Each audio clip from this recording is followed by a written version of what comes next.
اردو زبان کی تیسری کتاب آج کا سبق ورزش یعنی ایکسرسائز ہے۔ ورزش انسان و حیوان سب کے لیے مفید ہے۔ اسلام کے نزدیک جسم کو اللہ تعالیٰ کی امانت سمجھا جاتا ہے اور اس امانت کی حفاظت، اسے صحت مند، چست اور توانا رکھنا نہ صرف ایک مستحسن عمل ہے بلکہ دین کے تقاضوں کو بہتر طریقے سے پورا کرنے کے لیے ضروری بھی ہے، اور اس طرح کرنے سے صحت برقرار رہتی ہے۔ چلیے شروع کرتے ہیں۔ بسم اللہ الرحمن الرحیم۔ اردو زبان کی تیسری کتاب سبق نمبر 7 یعنی لیسن نمبر 7 ورزش۔ پہلے الفاظ و معانی۔ آج کے سبق کا پہلا لفظ دیکھیں ہے ورزش۔ اس کا معنی ہوتا ہے جسمانی محنت، ایکسرسائز۔ یہ لفظ ہے مفید، معنی فائدہ مند، بینیفٹ۔ اعضاء جسم کے حصے، پارٹس۔ قائم معنی ہے برقرار۔ زائل اس کا معنی ہے ختم ہونے والا۔ ہاضمہ کھانا ہضم کرنے والی قوت۔ قوی اس کا معنی ہے مضبوط۔ جسمانی اس کا معنی ہے جسم سے متعلق۔ مشقت میم پر زبر کے حرکت کے ساتھ اس کا معنی ہے محنت و مزدوری۔ ضعیف معنی کمزور۔ ریاضت جس کا معنی ہوتا ہے محنت، ورزش، ایکسرسائز۔ کشادہ اس کا معنی ہے کھلا ہوا۔ مصروف کام میں لگا ہوا۔ بالا نشیں اس کا معنی ہے سب سے اعلیٰ، یا پھر اس کا معنی ہے بہترین۔ اب سبق دیکھیں۔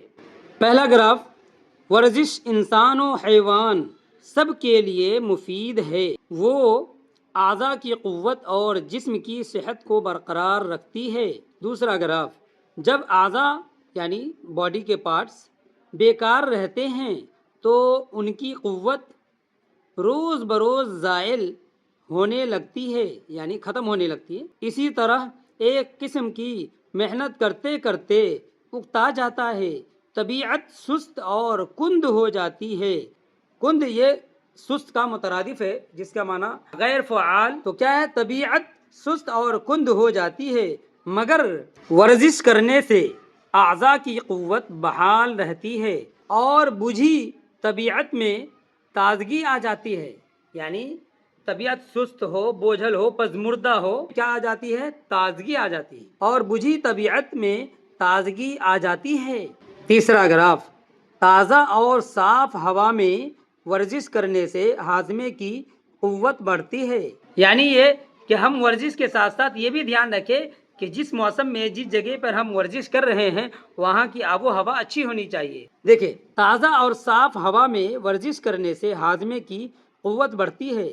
ہاضمے کی درستی سے تمام جسم چست و قوی رہتا ہے۔ جن لوگوں کو جسمانی مشقت یا ورزش کی عادت نہیں، ان کو اکثر بھوک کم لگتی ہے، اسی لیے ضعیف و ناتواں رہتے ہیں، یعنی کمزور رہتے ہیں۔ اب چوتھا گراف دیکھیں کہ ایک انسان ہے کہ بہترین غذا لے رہا ہے لیکن اس کے باوجود وہ بندہ ورزش نہیں کرتا، ایکسرسائز نہیں کرتا، جس کی وجہ سے اس کی صحت اچھی نہیں ہوتی۔ اور مزدور کہ کھانا تو سادہ کھاتا ہے لیکن محنت و مزدوری کی وجہ سے، مشقت کے کام کرنے کی وجہ سے اس کی صحت اچھی ہوتی ہے۔ دیکھیں، جو آدمی نفیس غذائیں کھاتے ہیں مگر جسمانی ریاضت کہتے ہیں ایکسرسائز کو، ورزش کرنے کو، مگر جسمانی ریاضت نہیں کرتے، وہ ان لوگوں سے کمزور ہوتے ہیں جو سادہ غذا کھاتے ہیں مگر ایسی مشقت کرتے ہیں جس میں تمام اعضاء پر زور پڑتا ہے۔ پانچواں اور آخری گراف دیکھیں،